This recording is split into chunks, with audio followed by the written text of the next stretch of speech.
Welcome back to the Gilchrist Experience. Graham Weatherspoon has joined us. And again, we're talking about Cuba. And the interesting topic that we're talking about is becoming doctors. And Graham's joined us, but he's heard this story before. We've done stories before about Cuba. And one of the other things we have been talking about Cuba was the Cuban Five, which Graham did an interview with you 6 months back when we had the vice president of Cuba here in America. All right. Give us a little review of that. I'm sure people are curious about that. They're still in prison. The lower court had ordered a retrial, but the higher court ordered a retrial. The lower court reaffirmed their earlier decision. It's a continuing case of injustice. Orlando Bosch and Luis Pesado, Carrillas, who are known terrorists, blew up an airplane back in 1976, killed 73 people. They're walking free in Miami. This happened in '73. Yeah. And Nixon was president. Every president has defended and refused to give support or to side with the efforts to have a retrial. They were even denied change of venue from Miami, which is categorically impossible for any Cuban American who is supportive of Cuba to receive a fair trial. Well, explain us the problems with the Cuban Five. What were they accused of? Well, they were accused of either conspiracy to commit terrorism. They were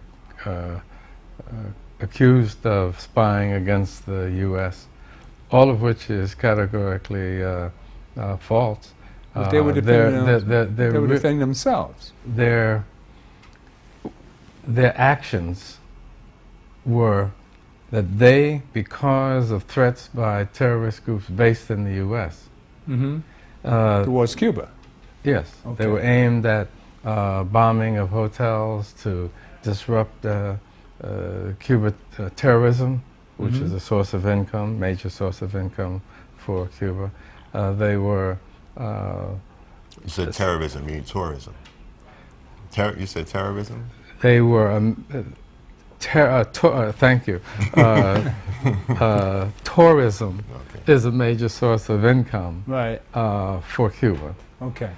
Terrorists based in the U.S. had plans for bombings,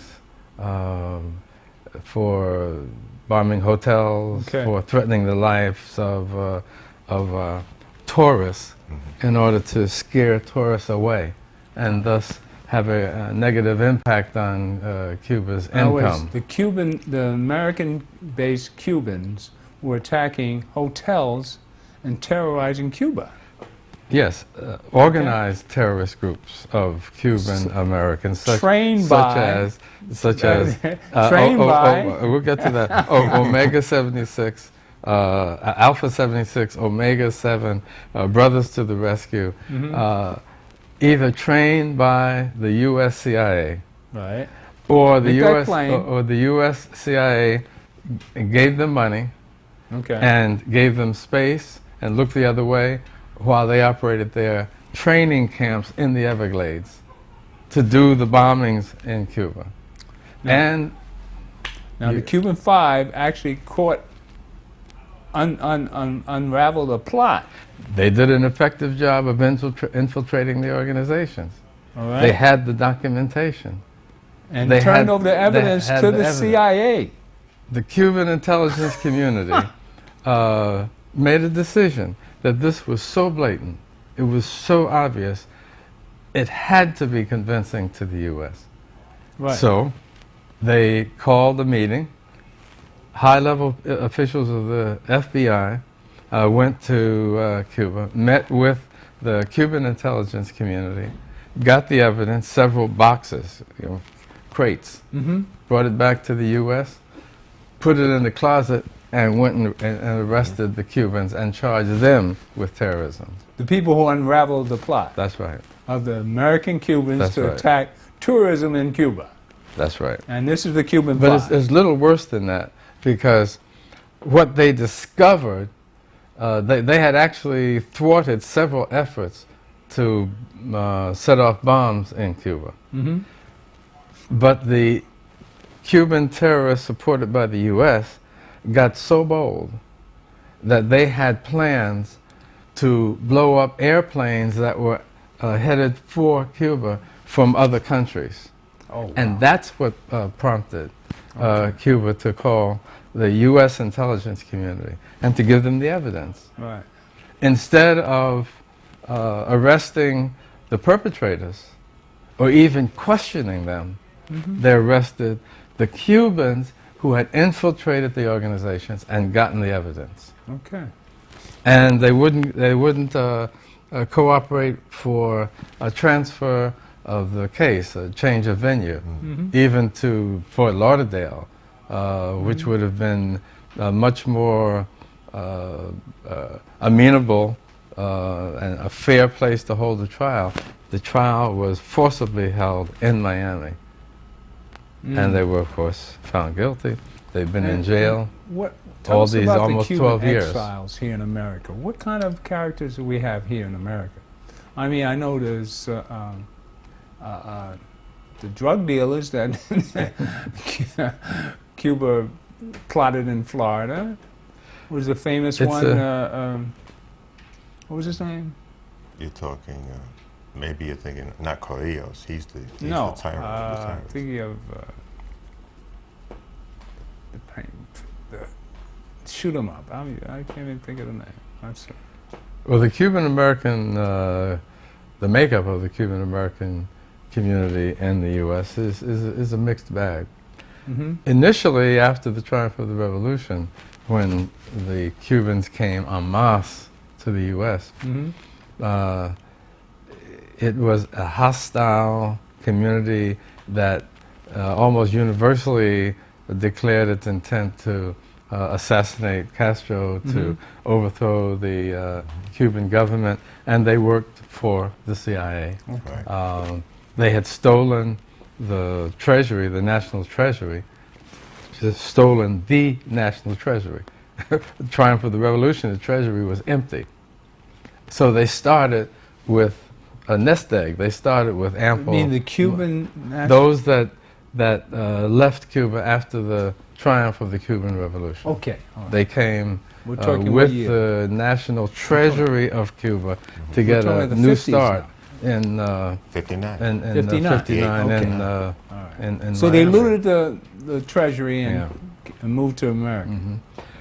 Key organization that was formed was the Cuban American National Foundation, and they learned very quickly how to buy political favor from both Republicans and Democrats, and they were able to get cover and be exempt from normal surveillance and normal demands of the law, and they operated by threatening anyone who was supportive of Cuba.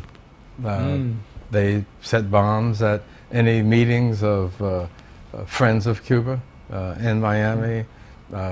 If Cuban artists were allowed to come to perform in the U.S., they would either storm the stage or call in threats and empty the theater.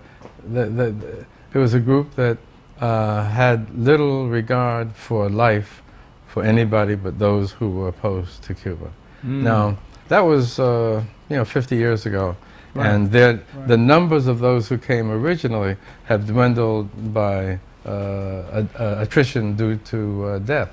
And their second and third generation don't have the same initial venom and hostility. Right. And so you get a little more sanity in Cuba. Right. But the Cubans who have been supportive of their country, even though they left it or were brought here by their parents or brought on the Peter Pan operation, which was a scare operation under which a lot of Cuban parents sent their children to the U.S. to live with Peter other. Pan? Yeah, called Peter Pan. That was the What name year of was it. that? God, what year was it? 60s? It was. It was in the middle to late 60s. Okay. All right. So the numbers of those who are hostile towards Cuba is being reduced, Okay. and the climate is not as mean-spirited, but the political right continues to exploit them. So there's a mutually exploitative relationship between the political right in the U.S. and the Cubans who were the exiles fleeing from the revolution. The politicos looked the other way while they trained for terrorists. Brothers to the Rescue flew their planes with immunity. They would file a flight plan for going to the Caribbean, to Jamaica, to Bahamas, and then they'd go to Cuba and drop poison in the water, drop firebombs, drop leaflets to scare people, to undermine their own government. And the U.S. knew all this. And We're talking about before 63 and the oh yeah, Cuban... we're starting. Oh well, we're starting in the '60s, shortly after the revolution, Okay. and it continued until 2003. And the Brothers to the Rescue. In 2003, there were backwater discussions between the U.S. and Cuba. And Fidel made it very clear, the military of Cuba made it very clear, that any further overflights would be met with force. Okay. They were assured that there would be no further overflights. So the Brothers to the Rescue flew again, in I think it was in February of 2003. And 2 of their planes were shot down. Very interestingly, the leader who knew about the backwater discussions, he led the exit, and he got away and left 2 of their planes that were shot down. This is a very, not an honorable crowd. They're despicable. We're talking about CIA. They're in collusion. That's with the American CIA. gangsters. They're supported by the CIA. You have that. That's the MO. You had the same scenario in Iraq Okay. when Saddam was maintaining order and civility. When Shias and Sunnis. Sunnis and even Christians in Iraq, they could go to worship and they didn't have to worry about any problems. Right.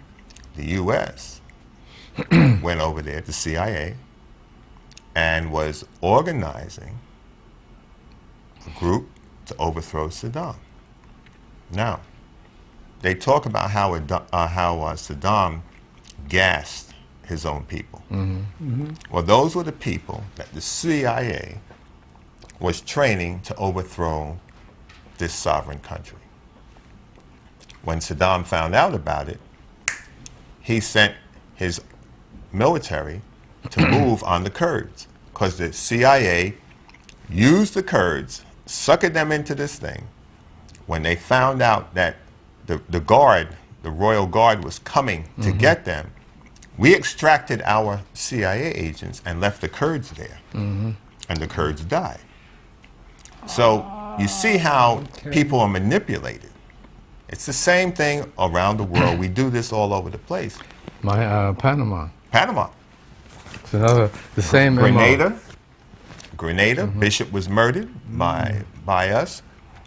So we talk about what Saddam did, this, that he did. No, he did the same thing they would do right here in this country.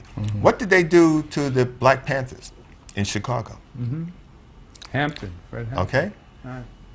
It's the same MO. And then at the Pan American Conference, your boy Corrillos, was that his name? Corrillos.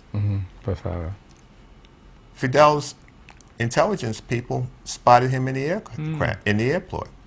He's coming in to kill not just Fidel, but to wipe out all of the heads of state of the Caribbean Conference. And they caught him with the blueprints and plastic explosives. Wow. Now, they had a warrant. And this is the Carrillas who's The same man that blew up an walking free airplane. in Miami.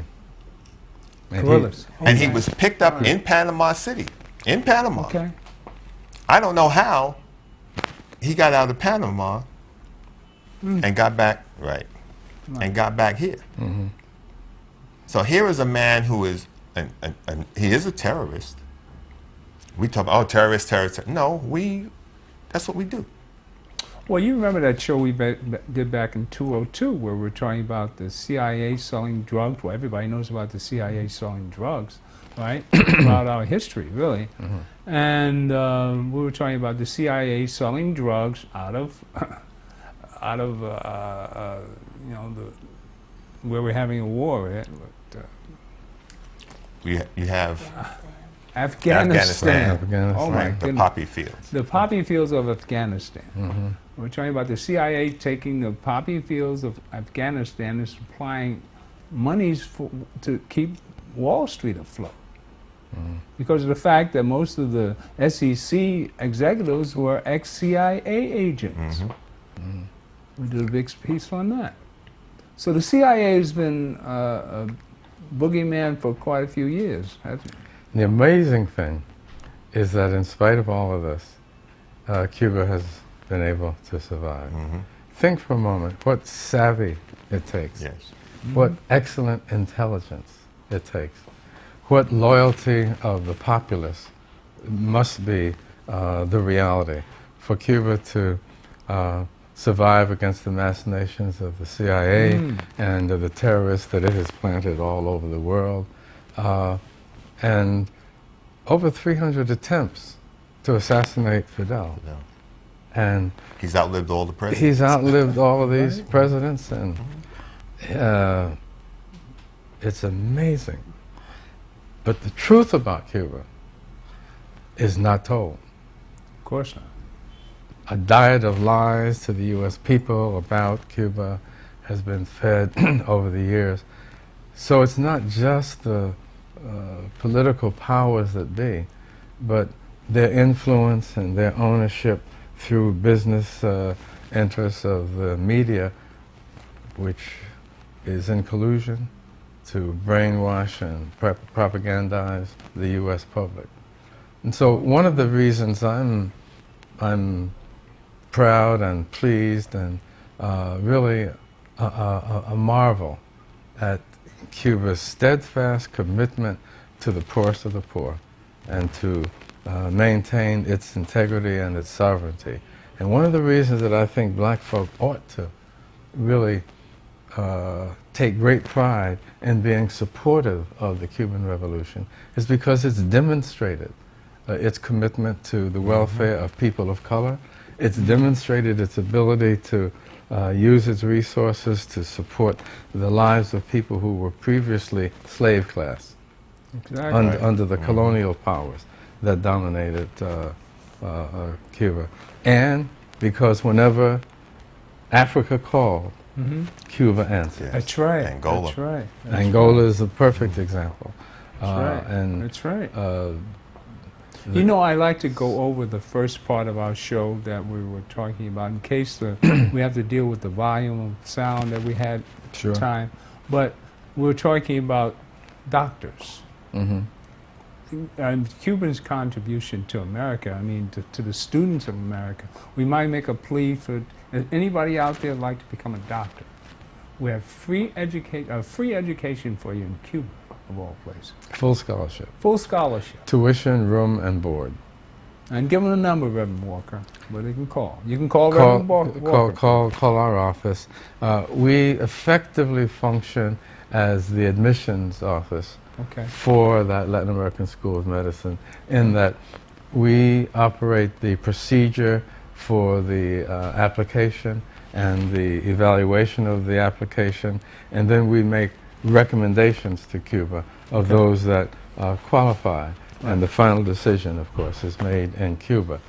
But our phone number, for anyone who wants to call and inquire about the Give it a shot. scholarship or Right. get an application, Right. is 212 All right. 926 Right. 5757. 212 926 5757. That's easy enough to remember. But tell us more about the program in case we have to redo the first portion that we went through. And you say the majority of the applicants are. Tell us about the majority of women. Well, let's start with Hurricane Mitch, which was for Cuba the motivation for the scholarship program. Okay. Which one was Back this? in '98. 98. Okay. Fidel's response through the Ministry of Health in Cuba was, hurricanes take lives. Mm-hmm. And if we have adequate medical service in countries that are in the regions that are frequently attacked by hurricanes, Right. we could save many of those lives. Okay. Because a lot of the death from the hurricane attacks in the Caribbean come after the hurricane, Right, because right, of right. Bad the water. medical services are Right. disrupted, water is infected, disease rampant, and there isn't medical service to care for them. So Fidel said we can save more lives each year by providing adequate health care than any hurricane can take. Right. So right, we will build a medical school, especially to train. First of all, it was for students from places like Guatemala and from some of the Right. Central American Central. countries. Third world countries, we call it. Shortly afterwards, other countries began to express an interest. And the number of countries from which the students were invited to join the hurricane, where there were even where there weren't hurricanes, to join that school to study medicine grew until they've trained doctors for 76 different countries. Wow. Right now, there are students at the Wow. Latin American School of Medicine from 40 countries. Mm-hmm. And when Fidel came in 2000 to Riverside Church here in New York, he announced that this scholarship offer was being extended to include U.S. students as well.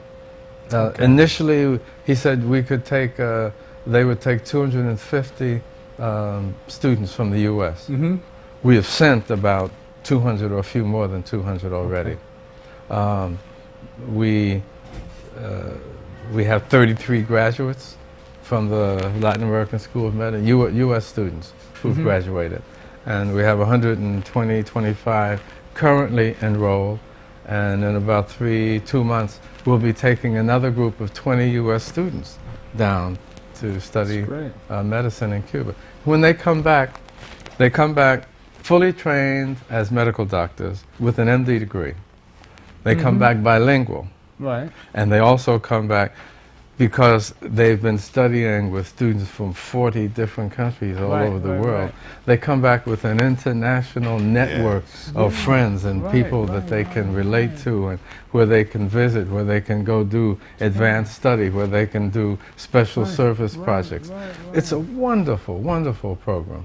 And for a it's a young gift mind. from Cuba to our community. Wow. The majority of the students, we're unashamedly, we declare that they're African American and Latino. We don't discriminate against others, but that's our focus, because what Fidel wanted to do is to get to what he described as the humblest, those that were most disadvantaged. Right. And that's where we're aiming our ammunition, our recruitment efforts. And we're proud of the students and what they've done. They're entering into the medical system in the U.S., and they bring a fresh approach. They bring the Cuban philosophy that healthcare is a human right. Right. It's not a business, Which is but really it's a human right. And plus, they come home debt free. Debt free, yeah. What a concept, right? What a concept. Well, you know, Come out in of school Cuba, debt-free. every- What's the total? What's the cost of an education like this in America? A minimum of $200,000. So $250,000. Mm-hmm. Well, there's a gift from Cuba. That's right. Truly. And there must be somebody out there in your audience Oh, well, tonight who has dreamt of being a medical doctor. All you guys, we got the answer. All you guys who watch this show, hey, the God in me loves the God in you, but I want you to come become a doctor and then heal the planet, right? Just come on. Just call Reverend Walker and make sure the number's down there. I want to make sure you take advantage of this. 212-926-5757. 57. You know, it's Listen. interesting that President Obama had to fight with these Americans, Mm-hmm.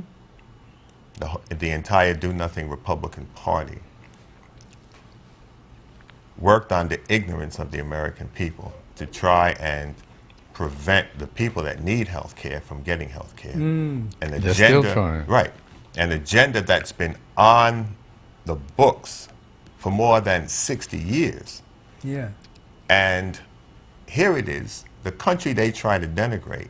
Every citizen in the island of Cuba has health care. That's amen. Doctors are assigned to groups of families, Right. and they know who they are responsible to. If a person has a specific need, a special need, they're then bumped up to another doctor who would be the specialist to take care of it. For all that this country talks about, it is an abysmal system. Amen. And people get caught up in phrases like socialism. Well, people have Social Security. People have food stamps. That's right. They've got Medicare. They've got Medicare. They've got aid to families of dependent children. That's all socialism. That's what it is. Unemployment insurance. And the ism is of no importance. The question is, does it work? Is it beneficial for the people? And if we could but open our eyes and see and not be blinded by the rhetoric and the propaganda, Cuba is an example Amen. that it works. The infant mortality rate in Cuba is lower than in New York. It's really lower than the average in the United States. It's a third world country, but as the Cubans like to say, we're a third world country, but our people live and die from first world diseases because they've eliminated the diseases that are rampant in the third world. Right. Malaria. It works. Yeah. It works in Cuba. The evidence is very clear. I've been to Cuba numerous times. I have never seen a sickly child. Like you can easily see in third world countries.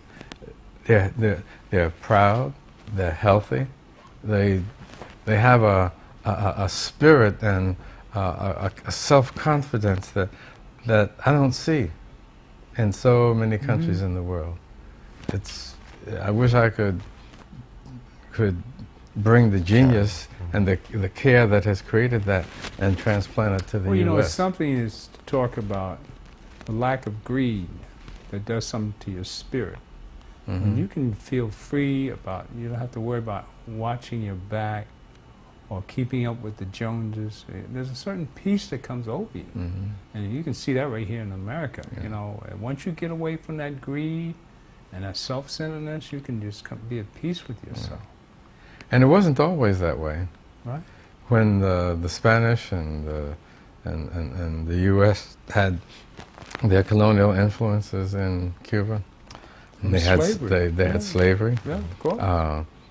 where the freedom fighters that had come under Fidel, when they had to go to the mountains up into the Sierra Maestra, and what they saw is that predominantly Afro-Cubans, they had fled slavery in Cuba and went to the mountains.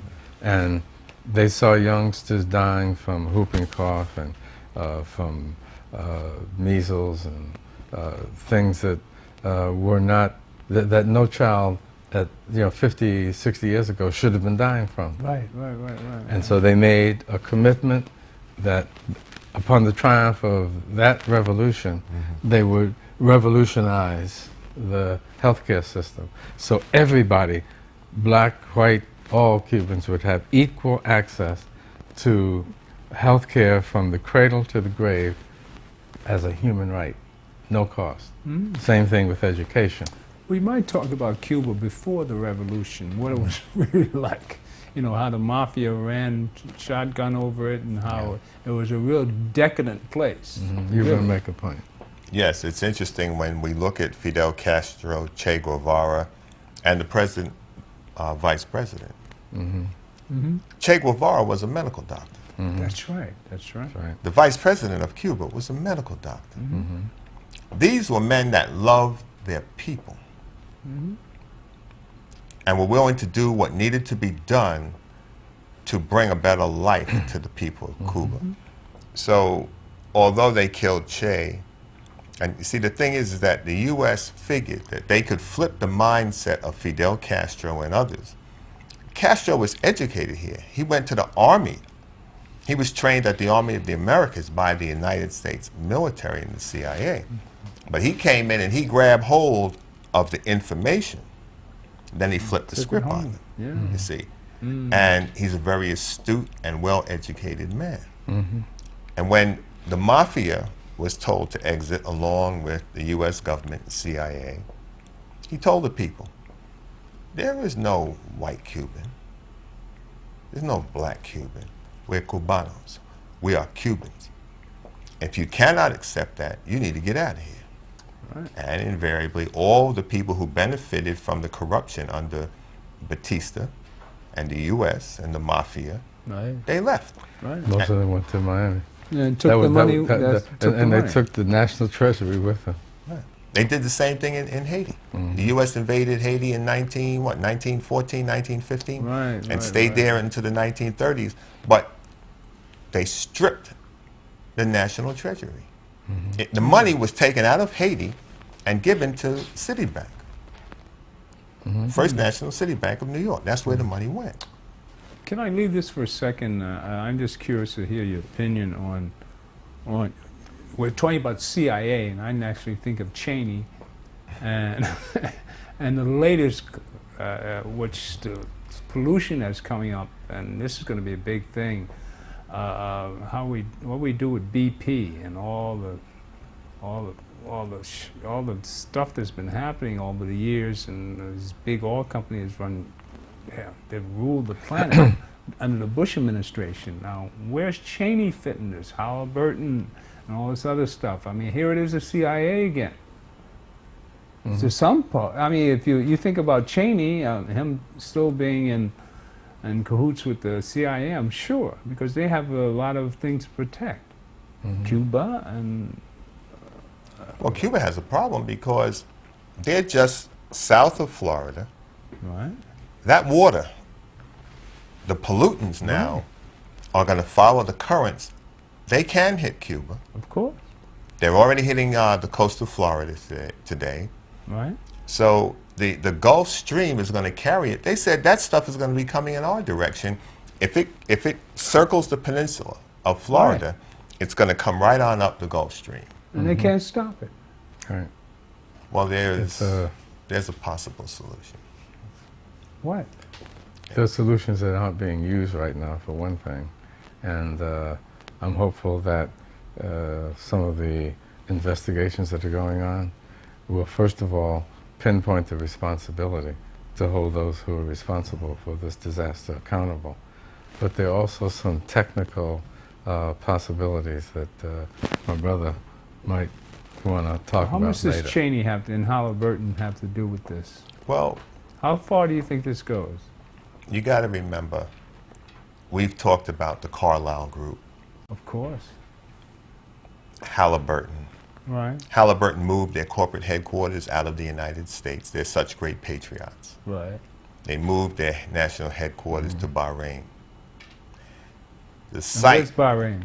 Bahrain is in the Middle East, in the United Arab Emirates, in that area, and they have an outstanding standard of living of living there, but they were using U.S. military personnel to maintain the security on the site where their headquarters was to be built. Private corporation being protected by U.S. military. And we're talking about oil-based corporations, are we? Well, Halliburton and the Carlyle Group funds a lot of military projects, research, defense contracts, not just for the U.S., but for countries around the world. Okay. All right. Different types of explosives, bombs, equipment, all sorts of stuff. Halliburton is in mining. They're in a broad gamut of things. Okay. Right? Heavy-duty construction, Right. technological, construction of technological, as well as construction equipment. For military, for municipalities, they're... Right. Tie Cheney into Halliburton. Tell people what... Well, he was the CEO of Halliburton before he stepped down to become the vice president of the United States. What about when he was working with Bush 1? Well, Carlyle Group. Bush was involved there. Colin Powell. Okay. Most of your former secretaries of state and a lot of your presidents are members of the Carlyle Group. Okay. And look at Karzai in Afghanistan. Okay. He worked in Halliburton under Cheney. That's why he's Say the that president. again? Karzai, the president of Afghanistan, worked under Dick Cheney at Halliburton. Okay. Okay? Halliburton And tell them about it. had the contract Okay. for the pipeline, I believe, to draw the oil and gas out of Afghanistan, which is why the Soviets were trying to get in there Okay. back in the day. Right. And we helped the quote-unquote terrorists. Taliban? What's his name that no one's looking for? Koreans? Bin Laden. Bin Laden, thank you. Oh, Bush's Way business back partner. then when right. he was fighting the Russians. So we helped collapse the Russian government, Right.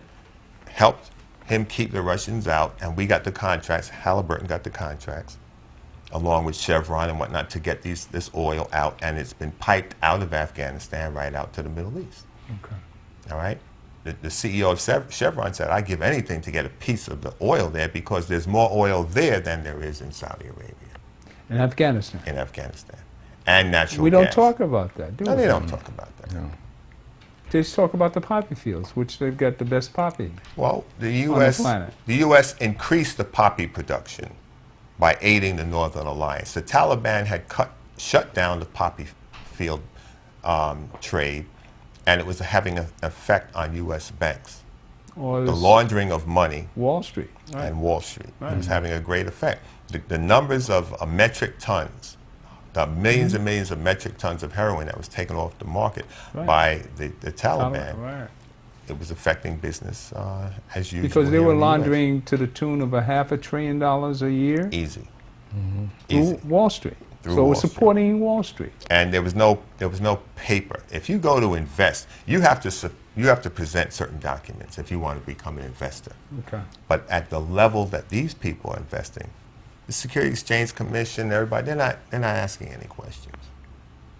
Okay. We have to understand just how high corruption goes. Right. Right. But yet, our folks are being affected by heroin. And I had done an article for the Daily Challenge a few years ago. I said, you're going to see heroin coming back.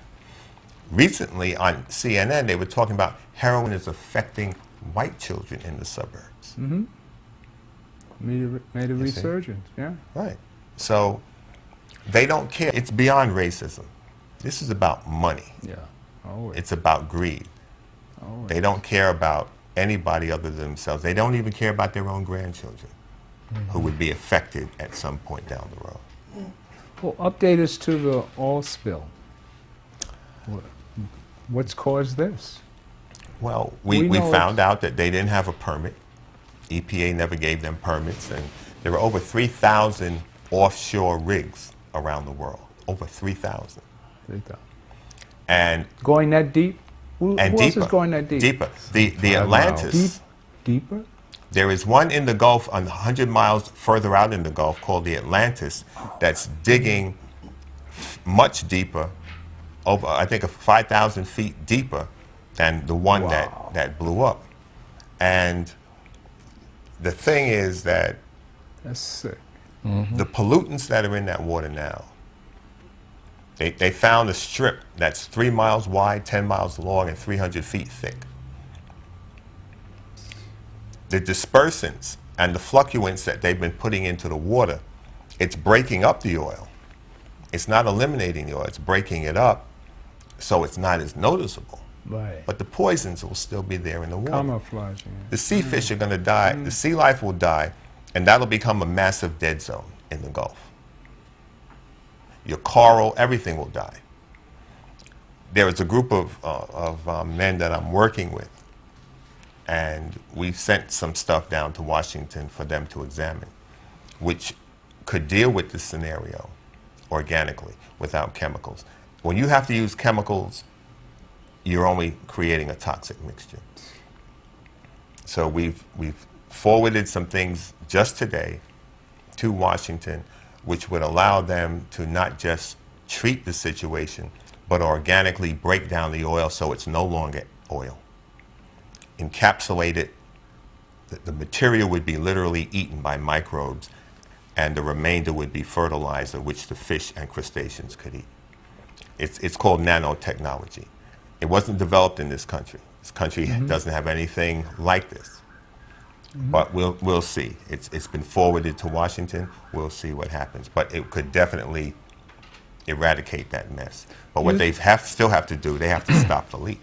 Do you think they let this happen? Which is, evidence is showing that they let this happen. They knew a catastrophe was on its way. I think they took a chance because they didn't want to spend the money to do it the right way. I don't think they intentionally did it, but they cut corners. They didn't take safeguards they should have taken. And even when they were warned by some of the workers, and this came out in congressional testimony, that's what I'm saying. they turned the other way. They didn't pay attention to some of the obvious evidence that danger was around the corner, that certain shortcomings were going to possibly create disaster. They'd probably gotten away with So many years. shoddy work and Well, they had lack of safety, and they had a disaster in 2005, didn't they? The same company? They've had A fire? more or two? than one. More But, than you know, one. the fines are not worth them doing the job correctly. Okay. When your fine is only $700,000 or $2 million, and you're looking at making billions, $5 billion a quarter? you know, these companies are making unbelievable amounts of money per quarter. So, what are you going to do? Fine them $700,000? That's a joke. They make that money in probably an hour. So they're not going to do it in the way it should be done. And then at the same point, you're killing people. You have 11 men who lost their lives because of these guys sitting up in Washington. Well, it's not my fault. It's his fault. It's not my fault. 7 men lost their lives. Their bodies are not around. There isn't even a body to bury. And How that's do just the you beginning. Yes. You think of the environmental The impact environment. it's going to have on the livelihood of people in the Gulf area for Life. generations to come. Sea life lives off of the first 16 feet of seawater. Is that right? In the first 16 feet of seawater, you have microorganisms which are called plankton. The plankton feed the small creatures and sea life in the ocean. Those small and at this point visible sea life, who eat off the microscopic sea life, are fed by even bigger fish, sardines, little fish. Right. The sardines are eaten by bigger fish like tuna. Right. Okay? Then you move on up to sharks, groupers, and others. So if you are now polluting massive areas of the ocean, there is no microscopic life in that portion of the ocean. It will become a dead zone. It also affects the oil, not the oil, the oxygen content in the water. Of Fish course, must right, have oxygen. Right. When the oxygen is not there, they die. It becomes a dead zone. So if we pollute the first 16 feet of seawater, everything else in the ocean is dead. Everything. There will be no whales, no dolphins, nothing. And this is where these toxins are resting. And they have one mass that's 300 feet thick from the water, from the surface of the water, 300 feet down, 3 miles wide and 10 miles long. How do you lock up corporations, though? How do you not arrest these guys? But they're not You gotta hold them individuals, back. except for the Supreme Court said they were individuals when it comes to contributing money to campaigns. But as an entity, they're. Who That's a can good you- point. You know, That's Supreme Court decision, yeah. where corporations can now finance political If they affairs. can be individuals, maybe they can be locked up as individuals. Should be. They can Something legally, has to happen. legally they can be held Because this is accountable. The criminal question is, neglect. will money prevail? This is criminal neglect, isn't it? Sure it Yes, is. both, Sure it is. And murder? definitely. What See, because if you know, if you're a site safety engineer on a drilling rig, right. And somebody you know died. what steps are to be taken. Now, they said there were 3 plugs in that line, and they said, well, take 2 out because it'll save them money. So they had to do a pressure test. They falsified the equipment. They rigged the equipment to give the reading they wanted to get while the EPA was there. Ah. All right? The EPA was part of They this did anyway, it. They right? did no. They did it while the EPA was there testing the gauges. They were down below manipulating it. All right. So there was supposed to be 3 plugs in the line. There was only 1. Plus, you have gases coming up as well as oil. So now the plug doesn't hold. The thing blows out. The line blows out, and everything goes up. You can't say you didn't know that you were putting the lives of people in danger when you did that. It's criminal. What about all the backdoor? What about the deals that Cheney made while he was in VP with the oil companies, which was coming out now? Is he criminal? I mean, how Has can we anybody hang- seen or heard of Dick Cheney since this thing happened? You don't That's right, hear he anything. hasn't said anything. Has his daughter said anything? No, So nobody's talking now. no. We're going to hear from him, from his lawyer at least. Or maybe he's in Bahrain, so he doesn't have to worry about it. Ooh, man, what a devil that man! I don't know if we have extradition agreements with Bahrain. Wow, this is really something.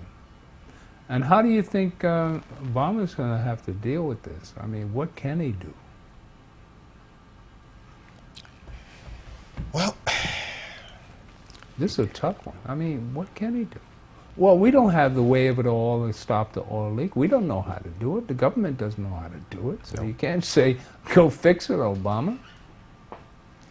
But the oil You can company more or has less to- locate where it is.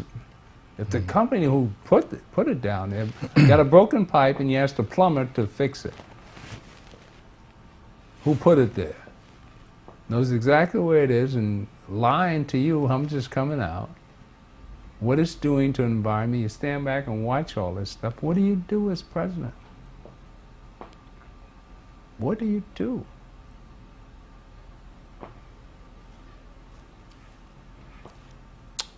Wow. moving right along. Wow. Yes. Well, that's a question for all of you out there. How I want much- to hear that from the commentators. What do How you much do? more time Lock we got people over up? there? We've been, 5 more minutes? okay. Yeah, but we have to really understand Well, you, how, you see, indigenous people didn't have to go to college to understand ecology. They didn't go to college to understand Mother about Earth, waste and right. abuse. Right. That was in our people. These people are something else. They got no respect for anything, for nothing.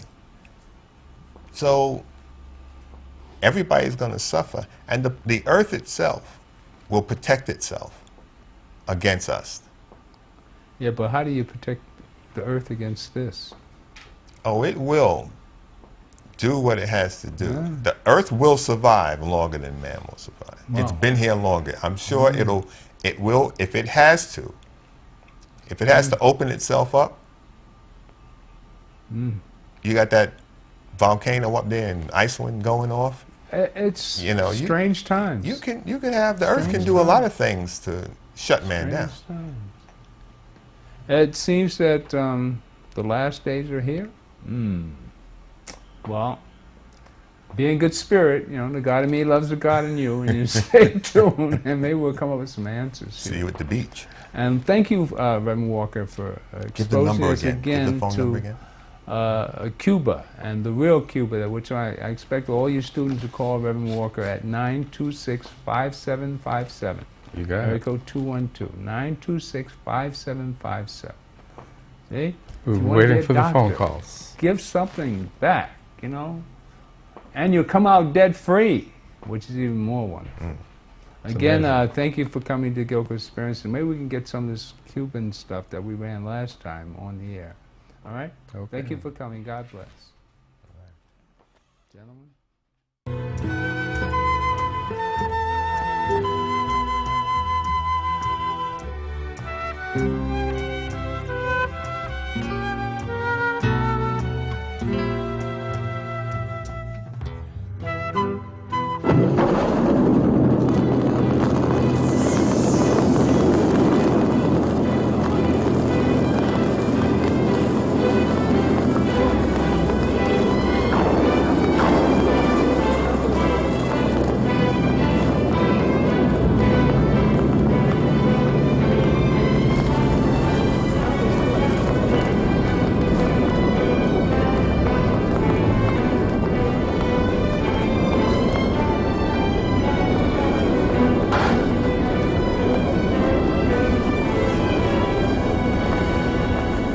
In the early 1960s, when I was in the CIA, we all knew of the sabotage and the terrorism program that was going on against Cuba. In the early 60s, the United States trained, armed, and directed groups of Cubans living in the United States to do subversive activities in Cuba against the Cuban people. There are very few cases in history that are political by their nature. This was one.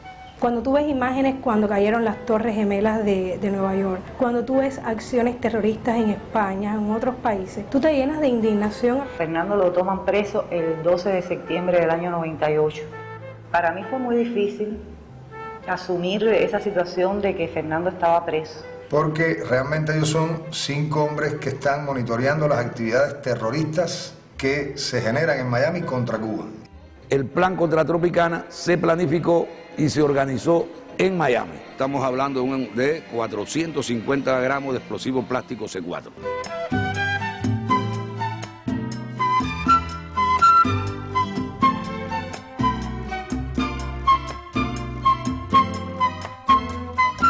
In the early 1960s, when I was in the CIA, we all knew of the sabotage and the terrorism program that was going on against Cuba. Of course, we didn't call it terrorism at that time.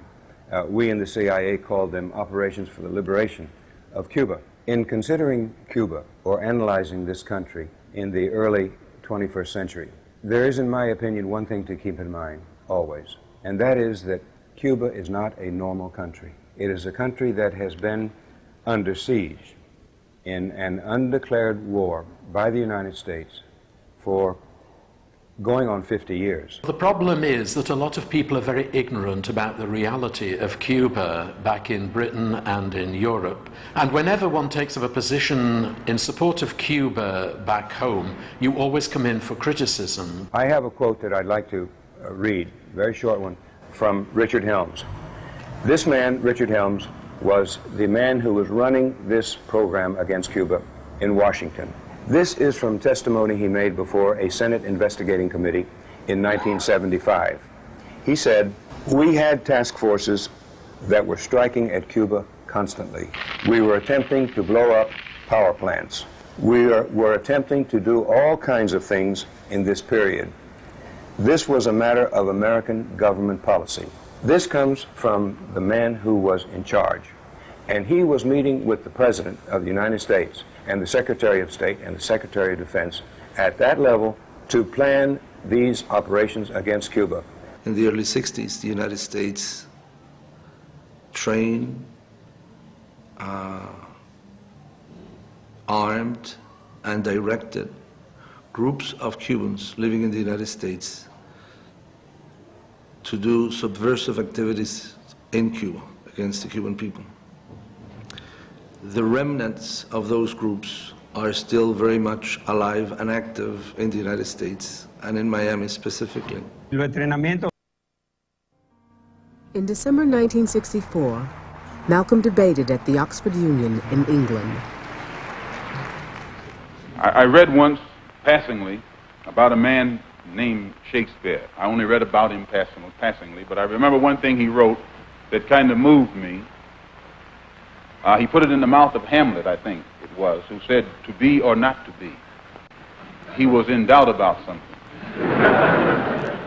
Whether it was nobler in the mind of man to suffer the slings and arrows of outrageous fortune, moderation, or to take up arms against the sea of troubles and by opposing, end them.